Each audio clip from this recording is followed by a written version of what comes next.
As a reporter, I've covered my fair share of unusual stories, but nothing could have prepared me for Caleb. I was assigned to interview this new up-and-coming YouTube star who had been gaining notoriety for his horror stories. Critics praised the vivid intimacy of his first-person narratives and how real they felt, as if originating from another dimension.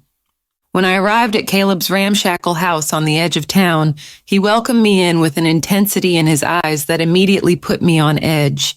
We sat across from each other in his cluttered living room as I asked about his creative process. That's when he told me about the token. According to Caleb, it came to him in a dream, a simple wooden token, smooth and black. This token, Caleb claimed, enabled him to write horrors that were more than just stories. When he held it as he crafted a tale, the narrative would bleed into reality. I nodded along skeptically as I took notes, playing up the intrigue to get a good quote for my piece. Caleb seemed frustrated by my disbelief.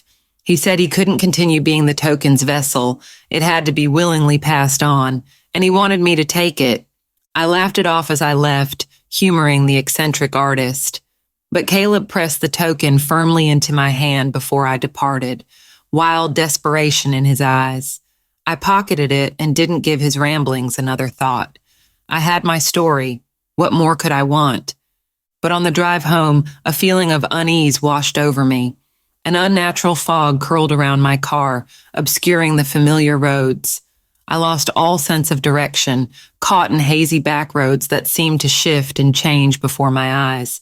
Gripping the wheel with white knuckles, I pulled over, heart pounding as I fumbled for my phone. No signal, only screeching static. "It's your turn now." The whispered voice echoed from within the fog, barely audible yet deafening in my mind. I froze, petrified by those 4 simple words. The token in my pocket suddenly felt white-hot, pulsating with sinister energy. As the dark shapes in the fog pressed closer, I knew with dreaded certainty that Caleb had been telling the truth. By taking his cursed token, I had opened a doorway to his nightmare realm. The eerie world of his horror stories was spilling into reality, and I was trapped at its center. I never should have brushed off Caleb's warnings. I'd always prided myself on uncovering the truth as a reporter, but now a truth more terrifying than I could have imagined had its sights set on me. As I clutched the cursed token in the dark fog, my mind raced with untold horrors to come. There would be no going back now. I could feel this malevolent story world rewriting my reality, bending it to a sinister design. And I realized, with sinking despair, that the story was now mine to tell. The token had chosen me. I sat in my idling car, clutched in an oppressive fog, weighing the token in my hand. Caleb's dire words echoed in my mind about the horrors this wooden curse could unleash. But a nagging thought pushed through the fear. What if I could control it? Hone the dark power of this token for good. As a reporter, I hunted exclusives, did whatever it took to be first on the scene. This sinister gift could take my career to new heights. I peered into the swirling fog, considering the possibilities. The token could show me tragedies before they transpired, let me report with uncanny timeliness.